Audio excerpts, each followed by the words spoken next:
everyone, it's Rhonda here from Nelson's Soapery. Today let's get into a video all about cutting some gorgeous soap. So as you can see in front of me here, I do have my lovely bars of soap, so you can see them here. This was actually a slab and I've cut it up. So in a slab that I get, this is how many bars, sorry not bars, how many loaves I get out of a slab. So there's 1, 2, 3, 4, 5, and then there'll be a tiny slither at the end, and I give that away for pieces. So if you want the slab that I actually use to make these, just go over to Etsy. There is a man, Vinny, that actually sells them, and I'll pop all the links in for you. And I have actually popped the links in before, but of course we will do it. So I have my trusty little single cutter here. I personally like the single cutter, not the, big one that cuts them all at once. It's just me personally. And I also have mine already, down to the size that I want, because of course what size soap you want will depend on it. And it's really important to make sure that it's the way you want it to be. It doesn't matter if someone else is doing 2 centimeters wide or 4. If you want one that is 1 centimeter wide, that's fine too. So anyway, I thought I would just talk about that. Now on the top of it, I do have a slight bit of roses. So when you're cutting it, if you kind of lie it down this way, that way you're not sort of dragging all of these florally bits through the soap. And then literally all you're going to do is cut it. Now, one thing that I wanted to say, so there you go. It's just, this one's my honeybees one, my Egyptian bees. But one thing that I wanted to say is don't take your photo the first day you cut it, because this particular soap, you can see how it's sort of yellowing already. It will go really, really yellow because this has quite a lot of vanillin in it. If you take a picture like that, people will expect it to look like that. So that's really important to give it a bit of cure time, even a few weeks before you take the photo. And even ones that don't have vanilla, well, they're going to sort of lighten. They're not going to stay like a bold red or whatever. They will lighten a little bit. So just give it some time before you take your photos. But I thought today I will actually do all of this to show you how I do it. I'm also going to stamp them at the same time, and then I'll show you what I actually do with the shavings. I don't throw them away. I do actually donate a few things as well. So I donate to a nursing fund every year. You can choose where you want. There's lots of different places that would love soap. There's like homeless shelters, I'm sure would love it. Women's refuges, there's so many. I'm sure like foster care units and things like that, I'm sure that they would appreciate it as well. But do remember, if you're giving it away, you do need to still put your ingredients list and everything like that on it. I still do all of that. And anyway, I just thought I would talk about that. And look, if I don't give away all the samples, often I just give them to the Nurses Fund or different people as well that I think really need it. So anyway, as you can see, look how beautiful they look. So let's keep cutting. We will have a little chat and we'll keep going. Now you've probably noticed behind me here, my shelves are a little bit empty. I have spent the last 2 days honestly, all I've been doing for 2 days is literally just organizing this back room here, because now I'm getting quite a few orders wholesale. I definitely need more space to, just put the orders away and just have spare tables sitting there so that it's easier for me to pack. Because basically I was using this whole studio in here, then I was using my spare room in the back of my house, which many of you probably know, that's what I call my stock room, and I keep all the spare, like large kind of volume wholesale containers and waxes and things like that in there. But I was using that as well, plus the kitchen table, and I load all the boxes up in our hallway ready for Australia Post. So yeah, so it was a little bit crazy. So I said to my husband, I know that Christmas is still a bit away, but when you're a soap maker, you need to start thinking of Christmas from August. And I thought, look, I need to start to think about that. And I thought, I've just got to clean up everything and, get rid of it, throw it away or give it away. I've given away many things at the moment. So, look, if you're not going to use it, just give it away. There might be another soap maker that's a new soap maker that would really appreciate something new like that. So, and I know that there would be lots and lots of you that would appreciate any of those little things. Now, I'm just going to just move this like a millimeter, if that, just so that it's perfect, and then I will get the last bar out of it. So out of one of these loaves, I'm getting 1, 2, 3, 4, 5, 6, 7, 8, 9, 10, 11, 12, 13. Up to 13 bars, and mine will, so these bars are 120 grams each. So obviously if you have a wider bar, then you're not going to get as many out of this slab and so on. But, you know, you've got to work all of that into your cost, don't you? Now, if you want these to equal 120 grams, make sure you're cutting them at like 130, because there's no good cutting them at 120 because they're going to lose some of that weight during the curing process. And then you'll get to the end and you'll think, oh no, I've actually, what have I done? Like, you know, because then you've cut them all too small. And you'd have to either change your sizing labels or you'd have to do something. So I don't know what the solution is. But yeah, so once mine, I make them, and I made this last night at, say, about 5 o'clock, I think I made it. And it's ready to cut the next day. It's lunchtime now, so a little bit less than 24 hours. And they're firm enough, hard enough to cut.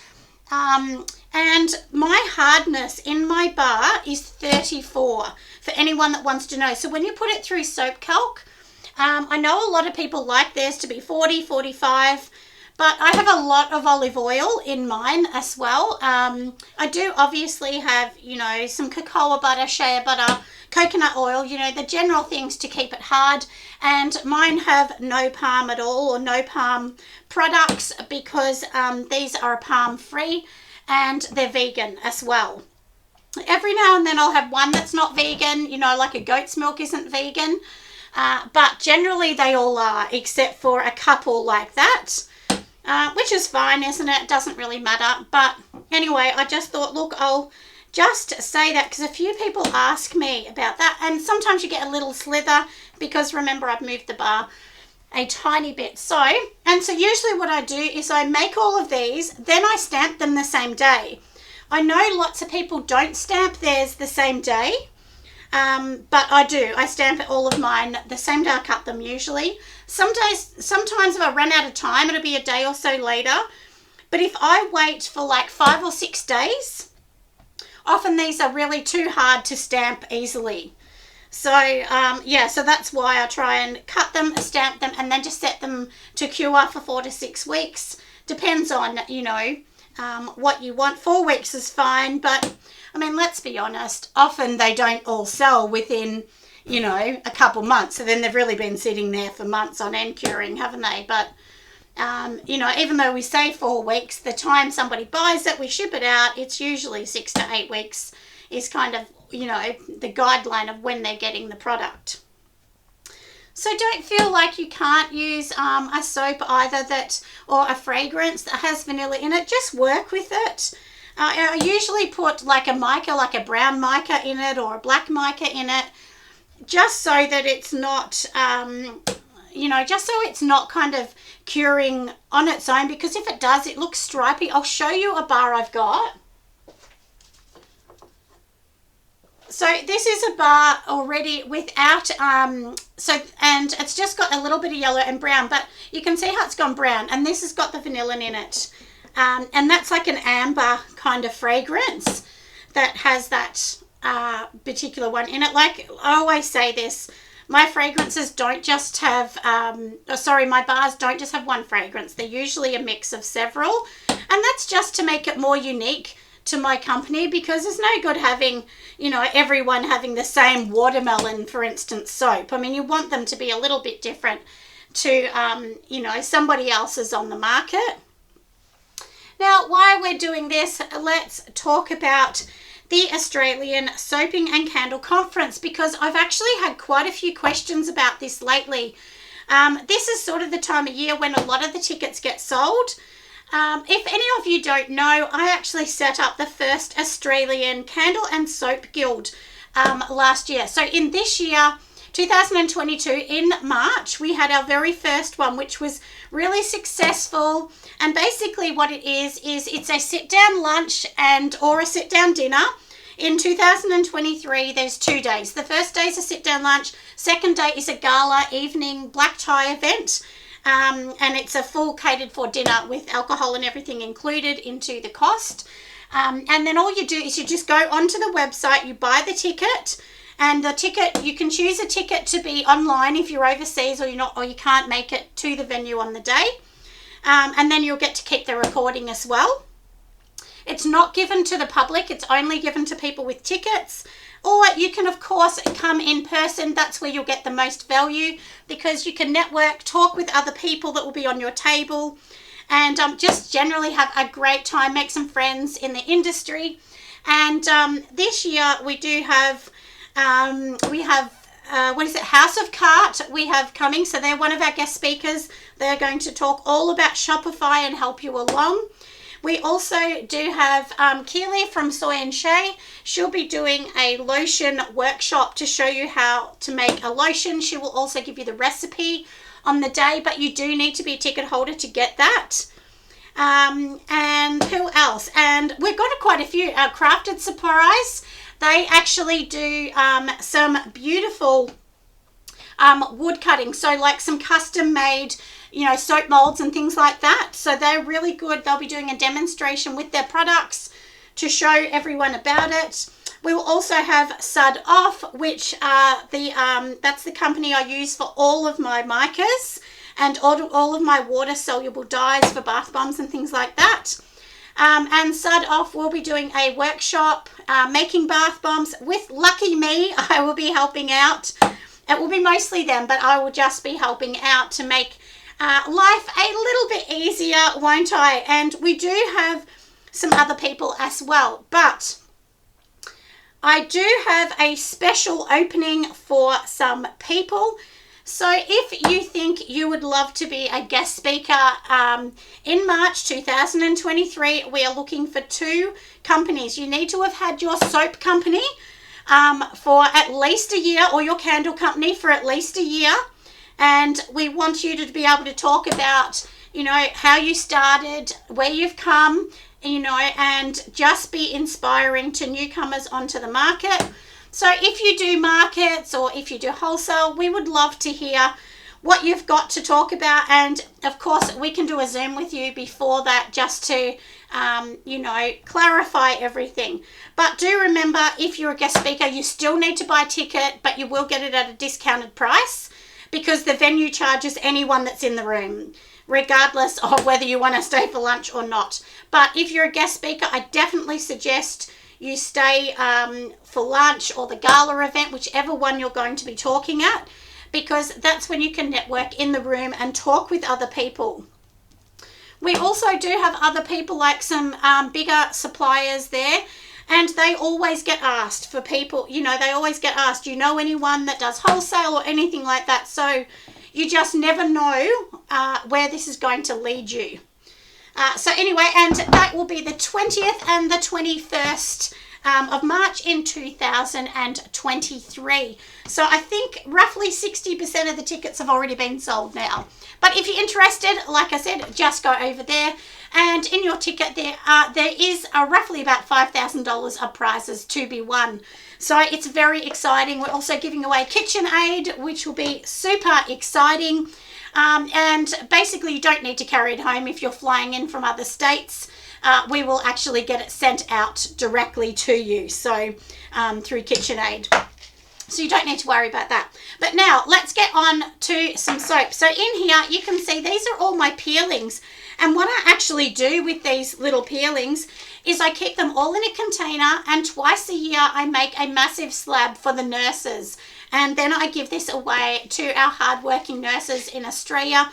Of course, they're all wrapped properly. They have their labels, everything like that on them. And it's just a gift for the nurses. And my daughter is a nurse, and I do know quite a lot about nursing. One of my aunts was one of the first nurses in one of the hospitals in Australia. She was one of the first groups that came through. So it's very close to my heart, and anyway, I think it's great to donate and give something back. So in here I just keep all of these, so don't throw them away. And I will bring another video showing you how I use them, because you don't just put them in, you need to like spray them with some rubbing alcohol and so on to moisten them up to help them bind to the other soap. But so anything that we're going to cut today, we will, like I said, pop it in there. So I just pop it under here, then I get my peeler, and then I'm just going to peel the side and so on. Before we do that, I will just actually stamp one soap just to see it's going to be okay. Now, no laughing everyone, but I use a little ice cream scoop. This is an expensive ice cream scoop, and then just a little stamp that I had made from a lovely lady on Etsy, and that's it. It's all done. So now, usually you can wait a day, but you know, don't worry, whatever you like. And now we're just going to peel it. So I'll get my little peeler and let's peel them. So I don't peel every little bit. I usually just go pretty much on just down the sides. I don't bother doing the bottom, and then just the top. And then that's literally it, just a tiny bit. One thing I was going to say too is check with, if you're using a potato peeler, actually check, because some of them take too much off. This one's really good. It was just a little cheap one from the discount store for $2. But some of them I've had, they take like massive chunks off the side. Like the grate thing on this is too wide. So just make sure you're getting one that actually suits what we're going to be doing here. And then once I do this, they will go back onto the rack. I have like a little white rack, and I just got that from a hardware store, and then I just sit my trays in it. But something exciting for me, my husband was given a welder. So he said he is going to make me like a really tall soap rack so that the trays that I've got will just slide in. So that was very exciting. I've never had one of those like the baker's kind of ones that people use and store all of their products in. But look, everyone, this is what I say all the time, you know, as we learn and as we sort of grow in our business, that's when you get all those things. Like I didn't get them at the start. You don't need them, honestly, at the start. And at the start, I definitely was not making slabs of soap. I was making a tiny little loaf like everyone else. So I'll grab the loaf and I'll show you. When I was starting, this is the tiny little baby one that I started using, which is what most people use. You can get this from many of the suppliers. I'm sure Heirloom sell it in Australia. I definitely know that Aussie Soap Supplies, they sell them as well, and many others. So, you know, honestly, everybody, don't think you need to start big. You don't. At the start, you're not going to be selling this many soap. You're really not.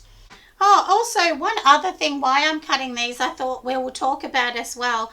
I talked about in a couple videos, and I think on the Sunday chat, about how I'm on some like wholesale platforms, which is called Trade Square in Australia. I will tell you that I did hear this morning from a lovely friend of mine that unfortunately they are not taking any more people that make soap or candles at the moment. I haven't spoken to them directly, but that's what I was told. They're not taking anyone, so you will have to probably go on a bit of a backlist.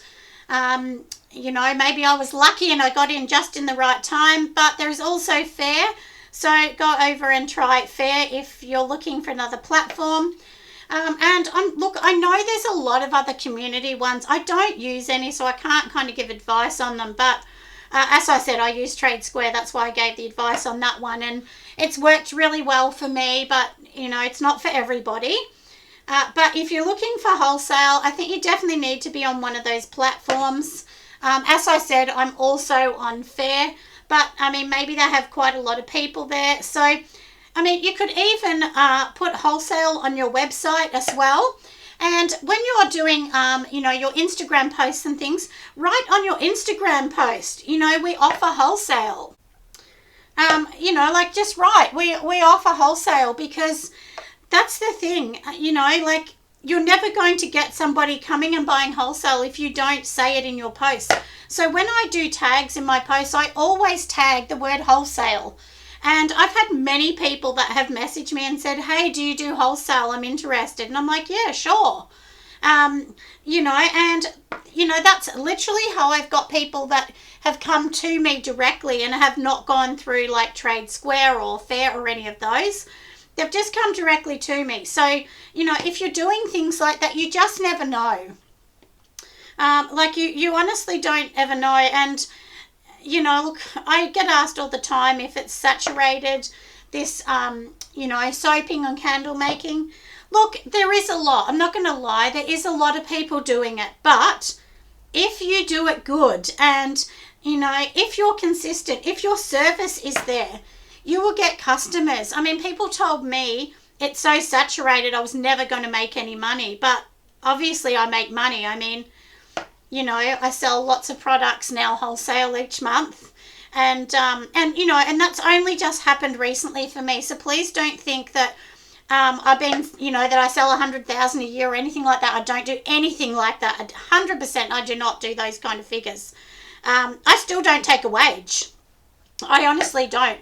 And I put a lot of money and effort into the Australian Soaping and Candle Conference because it does run at a loss to start with because it costs a lot of money to pay for these venues and the decorations and, you know, getting books, flyers made, things like that. That's what actually costs quite a bit of money in all of those things. And I'm just lucky that my husband is in the IT industry. So he's an engineer, but, you know, he works in that industry. So he actually does the online for the conference, so which is really handy because you know, those things cost money, don't they? So if you know someone that can help you with printing or help you with a website or anything like that, I suggest going to them before you pay someone else. Because, you know, as we know, you kind of get into this rabbit hole of everything being super duper expensive. So anyway, I thought while we're having a little chat, I would just talk about all those things. So please don't feel discouraged if you're trying to get onto one of these platforms and you can't, because if you're in a waiting list, there might be someone else that decides it's not for them and they leave, and then you might be the next person in line that they call and say, hey, are you still interested? And in the meantime, you know, you can do your markets, you can sell on Facebook. There's lots of different things that you can do. Make sure your social media is still happening, or maybe Etsy or other platforms that you can do. But I know, like, my daughter does markets and she makes a very good living out of doing markets, and now she has more followers than me on Instagram.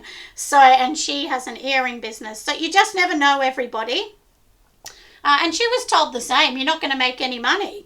And that's her full-time job. Her full-time job is making the earrings and selling them just at markets. So and she pays her rent and everything like that on the money she makes at markets. So don't discount things like that, everyone. Anyway, I will continue getting to make these all beautiful and making them all ready so that they can sit on their rack and start to cure up so that everybody can have them again soon, because I'm almost out of this one. As I've said, this one is actually called Egyptian Beez.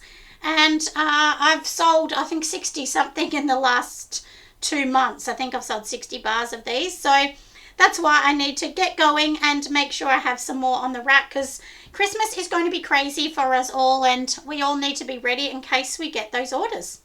Anyway, have an amazing day, everyone. And I have to say at the end, make sure you give me a huge thumbs up.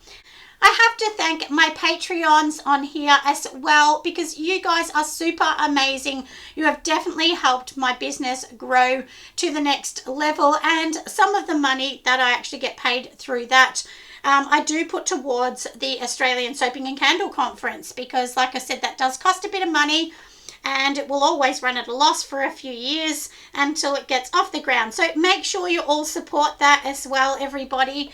Please go over. We would love to see you. I'd love to meet all of you at the conference. It is in Melbourne, the 20th and 21st of March 2023. There are only 90 tickets, and like I said, 60% are already sold. Anyway, grab your tickets over there. I'll put all the links at the bottom, and I will see you on the next video. Bye, friends.